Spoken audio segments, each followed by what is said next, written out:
thing that you tell us we're not allowed to do in all the other classes? And I said, well, not really. It's more like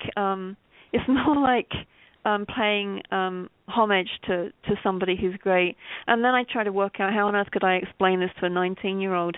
And I said it's like a cover version, like when somebody does a cover version of the Rolling Stones or something like that. We don't kind of say, oh, that's terrible, they just stole the Rolling Stones. We actually say, oh, isn't that a great remix? So I think I do this quite a lot. I'll find a poem that I love and then I'll remix it. So yeah, I love doing that. I find it impossible to go to a poetry reading or to read somebody's collection and not need to steal one of their poems in some way and at least use it as a scaffold or a structure around which I might write my own poem. So if there's any kind of budding poets out there who don't really know how to start, go steal somebody else's poem and make it your own somehow. That's what I kind of tell my students to do all the time. So what are you teaching at school? What kind of teacher you are? Yeah, I teach college level. In the fall, I teach composition, which is like how to explain my reaction to teaching composition. I love language and I love words and I love sentences and therefore to teach a young person college composition is to deal with all those things that I love.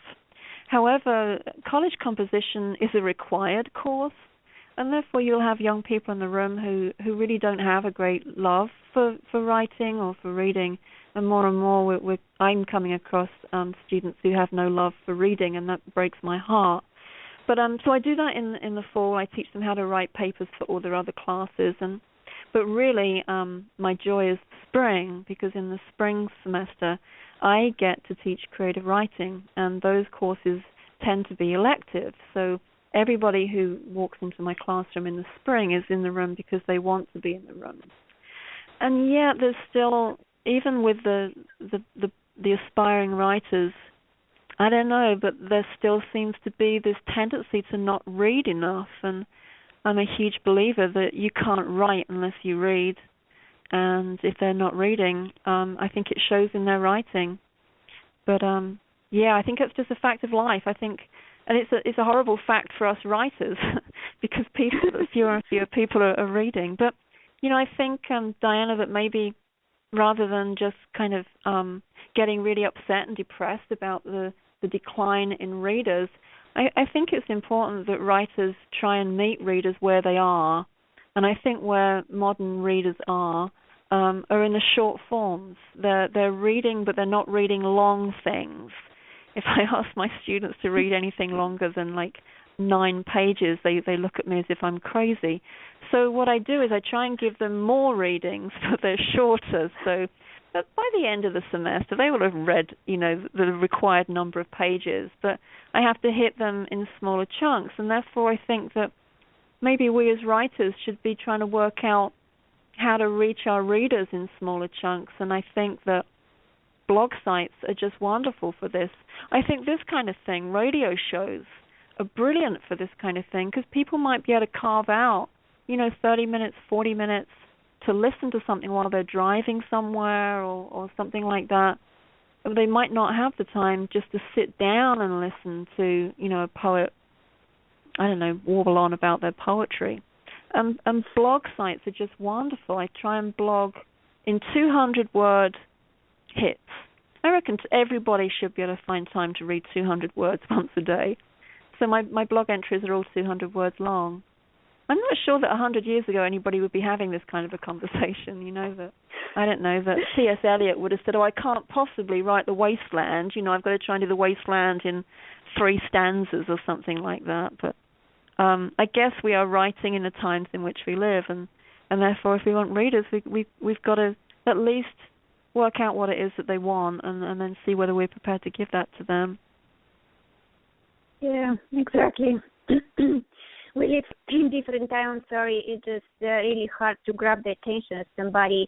Depends what kind of interest they have, what they like to read, and what they like to read about. And yeah, this is that's very true. Also. Yeah. And yeah. as you said, short readings, that's much easier. It takes a lot of information. It could be incorporated in short reading, so they can. It doesn't take a long time for them to read it and find what they're looking for. Yeah, I was talking to a good friend of mine who teaches in high schools, and he starts every single class of his. He doesn't teach writing. I think he's I don't know what he's teaching, maybe social studies, something like that. But every single class, he starts with a poem. And he finds a poem that he thinks the kids will like, that's relevant to their lives. And he reads it out at the beginning, or he has one of them read it. And then they talk about it for about 3 or 4 minutes, and then he starts the class. I think it's a wonderful way to incorporate poetry into kids' lives. And I think for adults, there are so many brilliant sites out there like Poetry Daily, where you can have a poem emailed to your inbox, one a day. And if you can't find time to read one poem a day, then I think you need to have another look at your schedule, see what else you can move out for 3 or 4 minutes. But yeah, that's maybe the poem is going to become. There's going to be a resurgence. I mean, the poem is beautiful language and image and metaphor and all those good things in a tiny, tiny one-page container. I mean, how much more immediate can we get than a poem?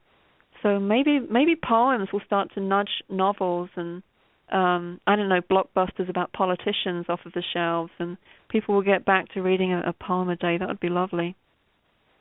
Yeah, would be nice, very nice. I had a guest actually on the show, and she laid all her life everything in a poem.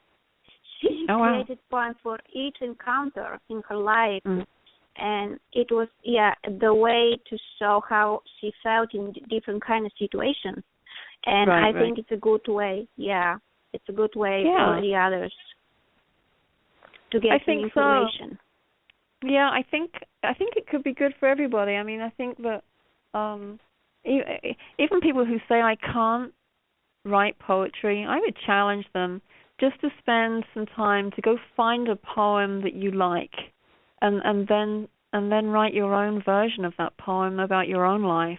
I think many people, when they think about poetry, they're kind of thinking about Wordsworth and Byron, and there's nothing wrong with those poets, but you know, there's some brilliant modern poetry out there that's very relevant.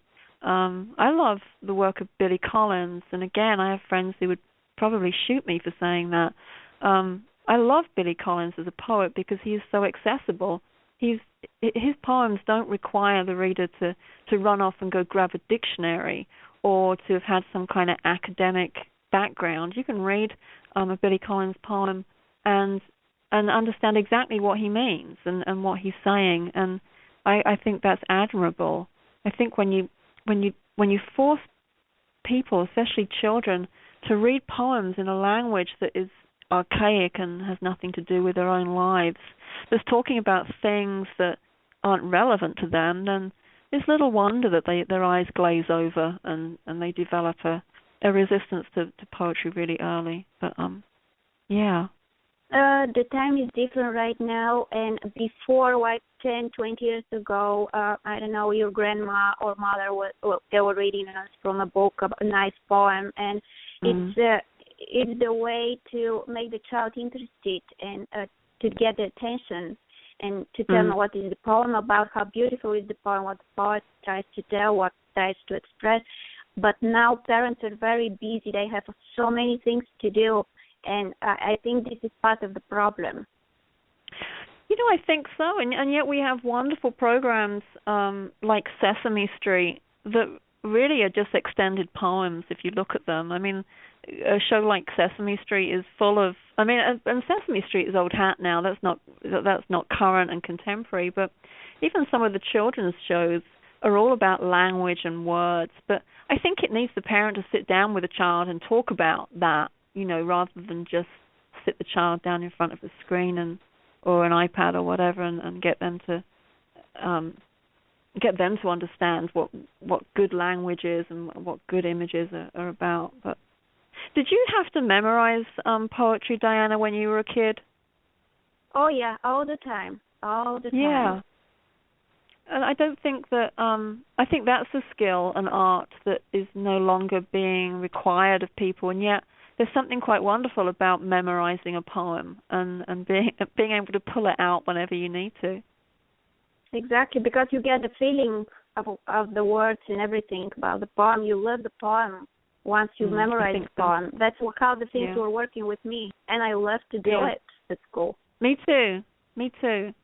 I have a chalkboard in my kitchen that it's quite a big one that I'll pick a poem and I'll just write a stanza from the poem up on the chalkboard, and then when I'm in the kitchen cooking or whatever it is I'm doing in there, I'll learn the poem as I'm standing there stirring my stir fry or whatever, and it's kind of fun. I don't know whether maybe I'm just a bit weird liking to do things like that, but it's kind of interesting. You're sitting there cooking and learning. Again, I love T.S. Eliot, so I'm learning proof rock or something, and just marveling at how he puts his lines together and his internal rhymes and all that good stuff. But I'd much rather do that than, I don't know, listen to Jerry Springer while I'm cooking. I'd much rather be with T.S. Eliot.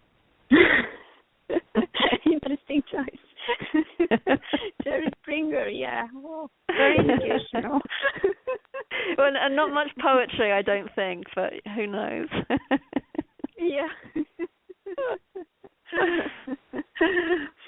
Yeah, and I remember the teacher had these days where she was inviting parents, and all the children they were supposed to learn and to show the parents what the teacher do and how approaches literature and stuff like this, and it was making it more interesting because it gets the attention of the children, and they get more ambitious and they want to do that, and they want to do it as better as possible.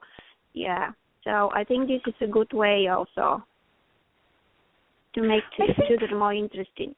Yeah, I think so. I think I was shamed into it though, Diana. When I was doing my master's in poetry, I was at a residency up in Maine, and all of the faculty members of this master's residency were all in this beautiful room in this house that we used to take our lessons in, and anyway they all stood up and started reciting poetry, and one of my mentors was a wonderful poet called Dennis Nursky, and he started reciting Lorca in Spanish, and it was like, oh my goodness, not only does he know poems off by heart, but he knows them in Spanish. And at that point I thought, well, when I get home I'm going to have to try and find some poems that I love and try and learn them. I think there's a lot to be gained by committing stuff to memory,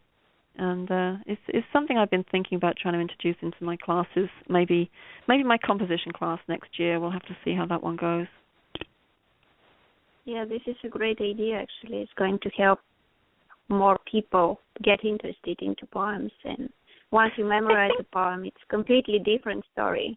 You put feelings inside, and you kind of start thinking what's going on in the poem, what is the poem about, what the writer wants to tell us with this poem, and just a lot of things. Right. And I've yes. I was going to say I was stunned by one of my students came to me with a Robert Frost poem, and I'm not particularly keen on Frost, but I didn't know that she was particularly keen on Frost. But it was the Road Less Taken poem, and she showed it to me and said that she loved it. And I said, why do you love this poem? And she said because it helped her make sense of her life when she was in high school. And I thought that was she had had a hard time in high school, and she just kept going back to Frost's poem. And I think, to me, that's the strength, that's the power of a poem. It can really help you out in good times, but it can also help you out in bad times too. It can help you make sense of the world and life and emotions, I think. Yeah, of course. It always helps when you read something beautiful, something which has value for you at this moment, and people are trying different ways to cope in life's obstacles, and if this helps somebody, what's the best feeling? Yep, that's for sure. So when the poems are going to be, when the book is going to be ready for the listeners to purchase, and where, of course, they can find it, if you can share the media places with us.